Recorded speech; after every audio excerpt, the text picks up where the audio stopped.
राधानगरी तालुक्यात यावर्षी सूर्यफूल पिकाची जोरदार वाढ झाली आहे।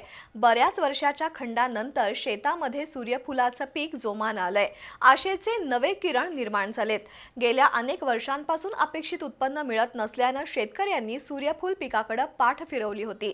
मात्र यंदाच्या हंगामात सूर्यफूल पिकाची वाढ चांगली झाल्यानं बळीराजामध्ये समाधानाचं वातावरण निर्माण झालंय।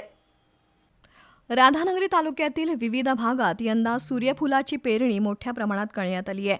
सुरुवातीला अनुकूल हवामान, वेळेवर पडलेला पाऊस आणि योग्य व्यवस्थापन यामुळे पिकाची वाढ समाधानकारक झाली। शेतात डोलणारी पिवळी सूर्यफुलं सध्या लक्ष वेधून घेत असून उत्पादन चांगलं येईल अशी बळीराजाला अपेक्षा आहे। मागील काही वर्षात बाजारभावात चढ उतार, उत्पादन खर्चात वाढ आणि हवामानातील अनिश्चितता यामुळे सूर्यफूल उत्पादक शेतकरी अडचणीत आले होते। रासायनिक खतांचे प्रचंड वाढलेले दर, बियाणं, कीटकनाशकांचा वाढता खर्च आणि मजूर टंचाई यामुळे उत्पादन खर्चात मोठी वाढ झाली आहे।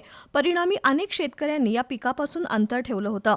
यंदा पिकाची वाढ चांगली असली तरी निसर्गाच्या लहरीपणामुळे शेतकऱ्यांमध्ये काहीशी धास्ती आहे।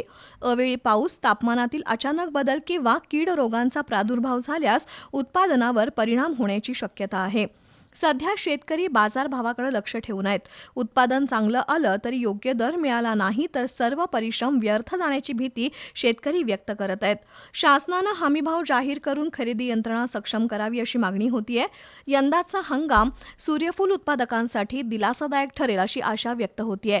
उत्पादन चांगलं येऊन बाजारभाव समाधानकारक राहिल्यास अनेक शेतकरी पुन्हा सूर्यफूल लागवडीकडे वळतील असा विश्वास स्वाभिमानी शेतकरी संघटनेचे जिल्हाध्यक्ष अजित पवार यांनी व्यक्त केलाय। सध्या कोल्हापूर जिल्ह्यामध्ये रब्बी हंगामाचं सूर्यफूल अतिशय जोमाने या ठिकाणी पीक आलेलं आहे असं चित्र सर्वत्र पाहायला मिळते। खरं तर सूर्यफुलाला गेल्या अनेक वर्षापासून लोकांनी बाजू दिलेली होती, कारण बाजारपेठेमध्ये मिळणारा दर आणि त्याच्यासाठी उपसावे लागणारे कष्ट पाहता त्याच्याकडे पाठ शेतकऱ्यांनी फिरवली होती। पण यावर्षी मात्र शेतकऱ्यांनी सूर्यफुलाकडे चांगल्या दृष्टीने बघितलं आहे। अतिशय चांगल्या जोमानं सूर्यफूल आलेलं आहे।